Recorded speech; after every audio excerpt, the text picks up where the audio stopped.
From the South China Sea to the trade war to North Korea diplomacy, each of these issues could have a huge impact here in Asia and around the world in the weeks and months ahead. Now, first to the South China Sea and the escalating military tensions there. We have told you about China's vast territorial claims rejected by the U.S. and others. This is a huge area. You're talking about 1.3 million square miles.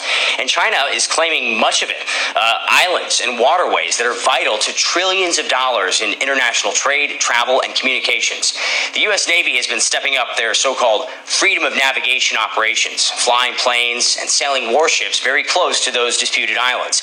And for years, China has been warning the U.S. to back off. But now Beijing is taking things even further. State media says the Chinese military deployed one of its most advanced weapons, these long-range anti-ship missiles that we first saw unveiled at this military parade. And China's putting those missiles in an area that's within striking range of U.S. military assets. Now, some analysts have called this type of missile the Guam killer. That's because Beijing claims that it can hit targets several thousand miles from the Chinese mainland, including that key U.S. territory. Now, this missile's never actually been used in combat, so we don't know its true capabilities. But what we do know, analysts say, this is a clear warning from Beijing, and right now, Washington is showing no signs of backing down. Now, there could be some progress in another conflict between the U.S. and China, the trade war, and the latest round of talks that just wrapped up in Beijing. Do they have a deal? Not even close. But officials in the U.S. and China show that there are signs of at least modest progress. And there are still huge disagreements over issues that go well beyond trade, things like intellectual property and forced technology sharing.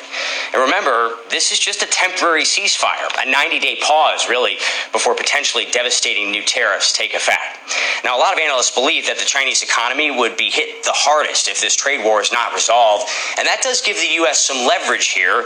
But China, well, they have leverage on another issue that is very important to the Americans. Of course, we're talking about North Korea. Now, plans are in the works for a second summit between the U.S. President Donald Trump and the North Korean leader Kim Jong-un. But this week, Kim met for the fourth time with Chinese President Xi Jinping. Now, this is a clear sign of really strengthening ties between the two longtime allies, and certainly the best that ties have been during Kim Jong-un's time in power. U.S. and North Korea diplomacy, meanwhile, it has stalled. Now, let's be clear. The U.S. needs China's help here. They need China to convince North Korea to give up its nuclear weapons. It was China's enforcement of sanctions that was critical to last year's maximum pressure campaign, a campaign that many argue pushed Kim to the negotiating table.